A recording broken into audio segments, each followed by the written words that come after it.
ನಮಸ್ಕಾರ. ನಾನು ನಿಮ್ಮ ಭಾಗ್ಯನಾರಾಯಣ ಬೊಗವರಪು. ನೀವು ನೋಡ್ತಾ ಇದ್ದೀರಿ ಸುದ್ದಿ ಸರ್ಕಲ್. ವಿಪಕ್ಷದ ನಾಯಕ ರಾಹುಲ್ ಗಾಂಧಿ ಇವತ್ತು ಸದನದಲ್ಲಿ ಒಂದು ಅಪ್ರಕಟಿತ ಅಥವಾ ಪ್ರಕಟ ಮಾಡೋದಕ್ಕೆ ಸರ್ಕಾರ ಬಿಡದೇ ಇರುವಂತಹ ಒಂದು ಪುಸ್ತಕವನ್ನು ತಗೊಂಡು ಬಂದರು.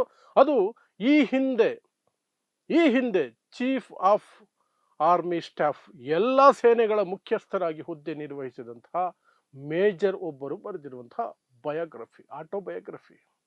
ಅದರಲ್ಲಿ ಲಡಾಖ್ನಲ್ಲಿ ಭಾರತ ಮತ್ತು ಚೀನಾದ ಸೈನಿಕರ ನಡುವೆ ನಡೆದ ಸಂಘರ್ಷ ಇತ್ತಲ್ಲ 2020ರಲ್ಲಿ, ಅದರ ಕುರಿತಾಗಿ ಸಾಕಷ್ಟು ವಿಚಾರಗಳಿದೆ, ಸತ್ಯಾಂಶಗಳಿದ್ದಾವೆ.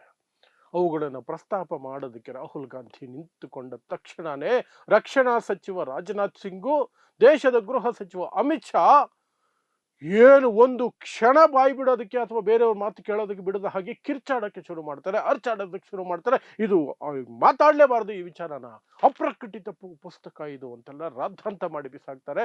ಅದಕ್ಕೆ ಬೆಂಬಲವಾಗಿ ಓಂ ಪ್ರಕಾಶ್ ಬಿರ್ಲಾ ಲೋಕಸಭಾ ಅಧ್ಯಕ್ಷರು, ಸ್ಪೀಕರ್, ಅರ್ಥ ಮಾಡ್ಕೊಳ್ಳಿ, ಮಿಕ್ಕಿದ ವಿವರಗಳನ್ನು ಕೊಡ್ತೀನಿ. ಸೊ ಈಗ ನಿಮಗೆ ಗೊತ್ತಿರೋ ಹಾಗೆ ಬಜೆಟ್ ಮಂಡಿಸಿ ಆಗಿದೆ. ಮೇಡಮ್ ಅವರು, ನಿರ್ಮಲಾ ಸೀತಾರಾಮನ್ ಅವರು, ಭಾನುವಾರವೂ ನಾವು ಕೆಲಸ ಮಾಡ್ತೀವಿ ಅಂತ ಬಿಲ್ಡಪ್ ಕೊಡೋದಕ್ಕೆ ಶೇರ್ ಮಾರ್ಕೆಟ್ ಓಪನ್ ಇಟ್ಟು ಬಜೆಟ್ ಮಾಡಿದ್ರು. ಶೇರ್ ಮಾರ್ಕೆಟ್ ಟಪಾರ್ ಅಂತ ಬಿತ್ತು. 1,000 ಪಾಯಿಂಟ್ಗಳು ಬಿತ್ತು. 8 ಲಕ್ಷ ಕೋಟಿ ರೂಪಾಯಿಗಳು ಹೂಡಿಕೆದಾರರ ಹಣ ಹೋಯ್ತು, ಲಾಸ್ ಆಯಿತು ನಿನ್ನೆ. ಅದರ ಮೇಲೆ ಚರ್ಚೆಗಳು ನಡೀಬೇಕಲ್ವಾ, ಬಜೆಟ್ ಮಂಡಿಸಿದ ಮೇಲೆ ಚರ್ಚೆ ನಡೀಬೇಕು. ಅದರ ಭಾಗವಾಗಿ ಸಾಕಷ್ಟು ವಿಚಾರಗಳನ್ನು ಚರ್ಚೆ ಮಾಡ್ತಿದ್ರು ವಿರೋಧ ಪಕ್ಷಗಳು ಎಲ್ಲರೂ ಸಹ. ಸೊ ರಾಹುಲ್ ಗಾಂಧಿ ವಿರೋಧ ಪಕ್ಷದ ಅಧಿಕೃತ ನಾಯಕ, ಅವರು ಭಾಷಣಕ್ಕೆ ನಿಂತರು.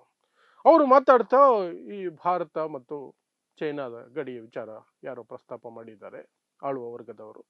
ಅದಕ್ಕೆ ಕುರಿತಾಗಿ ಒಂದು ವಿಚಾರವನ್ನು ನಾನು ನಿಮ್ಮ ಮುಂದೆ ಇಡಬೇಕು ಅಂತ ಹೇಳಿ, ಚೀಫ್ ಆಫ್ ಆರ್ಮಿ ಸ್ಟಾಫ್ಸ್ ಆಗಿದ್ದವರು 2019ರಿಂದ 2022ರವರೆಗೆ ಜನರಲ್ ಎಂ ನರ್ವಾನೆ ಅನ್ನುವಂಥವರ ಆಟೋಬಯೋಗ್ರಫಿ ಇನ್ನೂ ಪ್ರಕಟ ಆಗಿಲ್ಲ. ಅದಕ್ಕೆ ಸರ್ಕಾರ ಅವಕಾಶ ಮಾಡಿಕೊಡ್ತಿಲ್ಲ, ಪ್ರಕಟ ಮಾಡೋದಕ್ಕೆ ಅವಕಾಶ ಮಾಡಿಕೊಡ್ತಿಲ್ಲ, ರಿಲೀಸ್ ಆಗೋದಕ್ಕೆ, ಆ ಬುಕ್ಗೆ ರಿಲೀಸ್ ಮಾಡೋದಕ್ಕೆ ಬಿಡ್ತಿಲ್ಲ. ಅದರಿಂದ ನಾನು ಒಂದಷ್ಟು ವಿಚಾರಗಳನ್ನು, ಸತ್ಯವನ್ನು ಈ ದೇಶದ ಜನರ ಮುಂದೆ ಇಡ್ತೀನಿ ಅಂತ ರಾಹುಲ್ ಗಾಂಧಿ ಹೇಳಿದ್ದೇ ತಡ.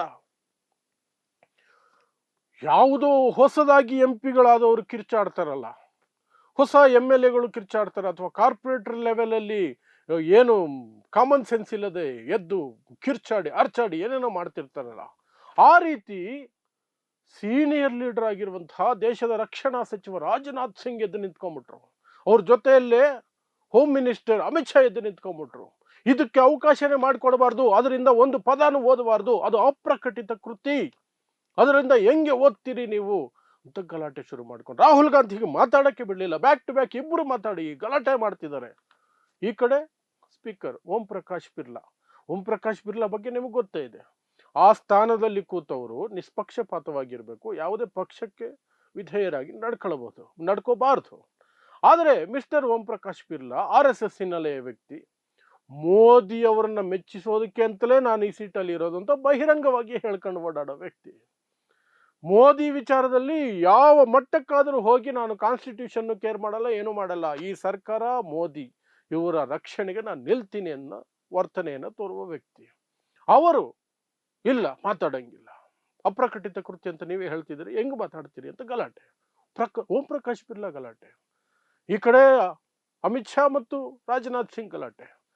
ರಾಹುಲ್ ಗಾಂಧಿ ವಿವರಿಸೋ ಪ್ರಯತ್ನ ಮಾಡ್ತಾರೆ. ಇದರಲ್ಲಿ ರಾಜನಾಥ್ ಸಿಂಗ್ ಅವ್ರ ಬಗ್ಗೆ ಏನು ಒಂದಷ್ಟಿದೆ, ಸೇನೆಯ ಬಗ್ಗೆ ಇದೆ, ದೇಶದ ಹಿತ ಇದರಲ್ಲಿದೆ, ಮಾತಾಡಬೇಕು ಇದ್ರ ಬಗ್ಗೆ.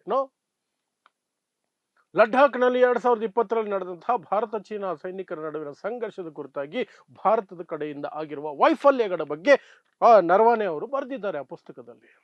ಅದಕ್ಕೆ ಅದನ್ನು ಪ್ರಕಟ ಮಾಡಕ್ಕೆ ಬಿಡ್ತಿಲ್ಲ, ಅದ್ರ ಬಗ್ಗೆ ಚರ್ಚೆ ಮಾಡಕ್ಕೆ ಬಿಡ್ತಿಲ್ಲ. ಸದನದಲ್ಲಿ ವಿಪಕ್ಷ ನಾಯಕ ಮಾತಾಡೋಕೆ ನಿಂತರೆ ಇವರು ಈ ರೀತಿ ಗೂಂಡಾಗಿರಿ ಮಾಡಿದ ರೀತಿಯಲ್ಲಿ ಬಾಯಿ ಮುಚ್ಚಿಸ್ತಿದ್ದಾರೆ, ಇನ್ಕ್ಲೂಡಿಂಗ್ ದ ಸ್ಪೀಕರ್. ಅಂದ್ರೆ ಜನಕ್ಕೆ ಸತ್ಯ ಗೊತ್ತಾಗಬಾರದು, ಸತ್ಯ ಗೊತ್ತಾಗಲೇಬಾರದು. ಗೊತ್ತಾಗುತ್ತೆ ಅಂದ್ರೆ ಸದನ ಆದ್ರೂ ಸರಿ, ಹೊರಗಡೆ ಆದ್ರೂ ಸರಿ, ಎಲ್ಲೇ ಆದ್ರೂ ಸರಿ ಬಾಯಿ ಮುಚ್ಚಿಸ್ತಾರೆ, ಬಾಯಿ ಮುಚ್ಚಿಸ್ತಾರೆ. ಈ ರೀತಿ ಬಾಯಿ ಮುಚ್ಚಿಸ್ತಾರೆ, ಮಾತಾಡಕ್ ಬಿಡ್ಲೇ ಇಲ್ಲ, ಕೊನೆಗೆ ಅವಕಾಶನೇ ಮಾಡಿಕೊಡ್ಲಿಲ್ಲ. ರಾಹುಲ್ ಗಾಂಧಿ ಎಷ್ಟು ಪ್ರಯತ್ನ ಮಾಡಿದ್ರು ಮಾತಾಡೋದಕ್ಕೆ, ಅದಕ್ಕೆ ಅವಕಾಶ ಮಾಡಿಕೊಡ್ಲಿಲ್ಲ. ಕೊನೆಗೂ ಸಹ ಆ ಪುಸ್ತಕದಲ್ಲಿ ಏನಿದೆ, ನರ್ವಾನೆ ಏನು ಹೇಳಕ್ ಹೊರಟಿದ್ದಾರೆ ದೇಶಕ್ಕೆ? ಯಾಕಂದ್ರೆ ನರ್ವಾನೆ ಯಾವುದೋ ಒಂದು ಸಣ್ಣ ಕ್ಲರ್ಕು ಅಥವಾ ಇನ್ಯಾವುದೋ ಸಣ್ಣ ಇದ್ರ ಉದ್ಯೋಗ ಅಥವಾ ಹುದ್ದೆಯಲ್ಲಿದ್ದಂತಹ ವ್ಯಕ್ತಿ ಅಲ್ಲ. Chief of army staff. ಎಲ್ಲ ಸೇನೆಗಳು, ಎಲ್ಲ ಸೇನೆ, 3 ಸೇನೆ, ವಾಯುಸೇನೆ, ಭೂಸೇನೆ, ಆಮೇಲೆ ಇದು ನೇವಿ, 3ಕ್ಕೂ ಸೇರಿ ಅಧ್ಯಕ್ಷರಾಗಿದ್ದವರು ಅವರು, ಚೀಫ್ ಆಗಿದ್ದವರು. ಅವರು ಏನು ಹೇಳ್ತಾರೆ ಅನ್ನೋದು ಬಹಳ ಮುಖ್ಯ ಆಗುತ್ತೆ. ಅವರ ಅಧಿಕಾರಾವಧಿಯಲ್ಲಿಯೇ ಲಡಾಖಲ್ಲಿ ಆ ಗಲಾಟೆಗಳಾಗಿದ್ದು, ಭಾರತ ಮತ್ತು ಚೀನಾ ಸೈನಿಕರ ನಡುವೆ ಗಲಾಟೆಗಳಾಗಿ ಅಷ್ಟೊಂದು ಜನ ಭಾರತೀಯ ಸೈನಿಕರು ವೀರಮರಣ ಹೊಂದಿದ್ದು. ಇಲ್ವಲ್ಲ, ಅದ್ರ ಬಗ್ಗೆ ಮಾತಾಡಂಗೆ ಇಲ್ವಂತೆ, ಮಾತಾಡಂಗೆ ಇಲ್ಲ. ಯಾಕೆ? ಸತ್ಯ ಗೊತ್ತಾಗ್ಬಿಡುತ್ತೆ. ಸತ್ಯ ಗೊತ್ತಾಗಬಾರ್ದು, ಸತ್ಯ ಗೊತ್ತಾಗಬಾರ್ದು ಅಷ್ಟೇ. ಇನ್ನು ಸತ್ಯ ಹೇಗೆ ಗೊತ್ತಾಗಬೇಕು? ಒಳ್ಳೆಯ ಮಾಧ್ಯಮ ಇದ್ದಿದ್ರೆ, ಹೊಟ್ಟೆಗೆ ಅನ್ನ ತಿನ್ನೋ ಮಾಧ್ಯಮ ಇದ್ದಿದ್ರೆ, ಎಂಜಲಿಗೆ ಆಸೆ ಪಡದೇ ಇರುವಂತಹ ಮಾಧ್ಯಮ ಇದ್ದಿದ್ರೆ, ರಾಹುಲ್ ಗಾಂಧಿ ಮಾತುಗಳನ್ನು, ಯಾವ ಮಾತುಗಳನ್ನು ಅಲ್ಲಿ ತಡೆದ್ರೋ ಅದೇ ಮಾತುಗಳನ್ನು, ಅದೇ ಪುಸ್ತಕದ ಕಾಪಿಯನ್ನ ಮಾಧ್ಯಮಗಳು ತಗೊಂಡು ಬಂದು ಜನರ ಮುಂದೆ ಇಡಬೇಕಾಗಿತ್ತು. ಇದೇ ಇರೋದು ಈ ಪುಸ್ತಕದಲ್ಲಿ ಅಂತ. ಮಾಡಲ್ವಲ್ಲ. ಎಲ್ಲ ಮೋದಿ ಗುಲಾಮರು, ಎಲ್ಲ RSS ಚಮಚಗಳು ಮಾಧ್ಯಮದಲ್ಲಿರೋದು. ಯಾರೋ ಒಂದಷ್ಟು ಇಂಡಿಪೆಂಡೆಂಟ್ ಜರ್ನಲಿಸ್ಟ್ಗಳಿದ್ರೆ ಅವ್ರಿಗೆ ದೊಡ್ಡ ಚಾನೆಲ್ಗಳಿಲ್ಲ. ಅವರೆಲ್ಲ ಪಾಪ ಅವ್ರದೇ ಆದ ಮಾರ್ಗದಲ್ಲಿ ಬಾಯಿ ಬಡ್ಕೋಬೇಕು. ಅವರಿಗೆ ದೇಶದ್ರೋಹಿ ಅನ್ನುವಂತಹ ಪಟ್ಟ, ಹಿಂದೂ ವಿರೋಧಿ ಅನ್ನುವಂತಹ ಪಟ್ಟ, ಇನ್ನೇನೆಲ್ಲ ಸಾಧ್ಯನೋ ಎಲ್ಲ ಕೆಟ್ಟ ಪದಗಳನ್ನು ಬಳಸಿ ಬೈಯೋದು ಎಲ್ಲ ಮಾಡ್ತಾರೆ. ಅವ್ರು ಬಾಯಿ ಮುಚ್ಚೋ ರೀತಿಯಲ್ಲಿ, ಅವ್ರನ್ನ ಬಾಯಿ ಮುಚ್ಚೋದಕ್ಕೆ ಈ ರೀತಿ ಪ್ರಯತ್ನ ಮಾಡ್ತಾರೆ ಅಷ್ಟೇ. ಸೊ ಇದಿಷ್ಟು ಸದನದಲ್ಲಿ ಇವತ್ತು ನಡೆದಂತಹ ರಾದ್ಧಾಂತ. ಹಿರಿಯ ಸಂಸದರಾಗಿರುವ, ಹಿರಿಯ ಸದಸ್ಯರಾಗಿರುವಂತಹ ರಾಜನಾಥ್ ಸಿಂಗ್ ಮತ್ತು ಅಮಿತ್ ಶಾ ಆ ಮಟ್ಟಕ್ಕೆ ಒಂದು ರೀತಿ ಹೊಸದಾಗಿ ಸದನಕ್ಕೆ ಪ್ರವೇಶ ಮಾಡಿದ್ದೀವಿ, ನಮಗೇನು ರೂಲ್ಸ್ ಗೊತ್ತಿಲ್ಲ ಅನ್ನೋ ಮಟ್ಟಕ್ಕೆ ಹೋಗಿ ಇಳಿದು ಕಿರುಚಾಡಿ ಅರಚಾಡಿದಂತಹ ಸನ್ನಿವೇಶ ಅಷ್ಟೇ. ಸೊ ಇಂತಹದ್ದೇ ವಿಶೇಷ ಸುದ್ದಿಗಳಿಗಾಗಿ ನೋಡ್ತಾ ಇರಿ ಸುದ್ದಿ ಸರ್ಕಲ್. ನಾನು ನಿಮ್ಮ ಭಾಗ್ಯನಾರಾಯಣ ಬೊಗವರಪು.